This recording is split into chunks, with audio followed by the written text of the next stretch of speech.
আজকে আমরা ইলিশের ঝোল তৈরি করে দেখাবো। এখানে 8 পিস মাছ নিয়েছি, 1 কাপ পেঁয়াজ কুচি, 7-8টা কাঁচামরিচ ফালি, হাফ চা চামচ মরিচ গুঁড়া, 1 চা চামচ হলুদ গুঁড়া, স্বাদ মতো লবণ, হাফ কাপ সরিষার তেল। কড়াইতে দিয়ে দিচ্ছি সরিষার তেল, পেঁয়াজ কুচি দিয়ে দিচ্ছি,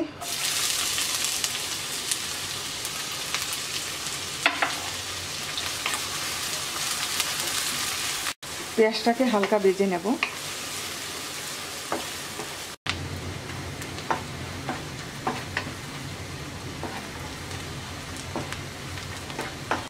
পেঁয়াজটা হালকা ভাজা হয়ে গেছে, এবার এর মধ্যে মরিচ গুঁড়া দিয়ে দিচ্ছি, হলুদ গুঁড়া দিয়ে দিচ্ছি, স্বাদ মতো লবণ দিয়ে দিচ্ছি, হাফ কাপ পানি দিয়ে দিচ্ছি।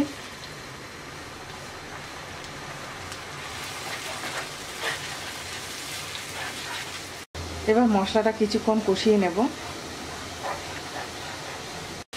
মশলা কষিয়ে নেওয়া হয়ে গেছে, এবার এর মধ্যে মাছ দিয়ে দিচ্ছি।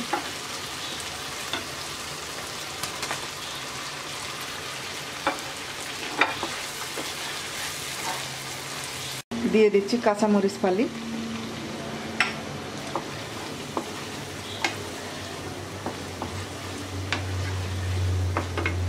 হাফ কাপ পানি দিয়ে দিচ্ছি।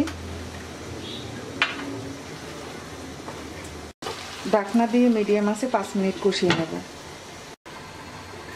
5 মিনিট কষিয়ে নেওয়া হয়ে গেছে, এবার আমরা এর মধ্যে 1.5 কাপ গরম পানি দিয়ে দেব।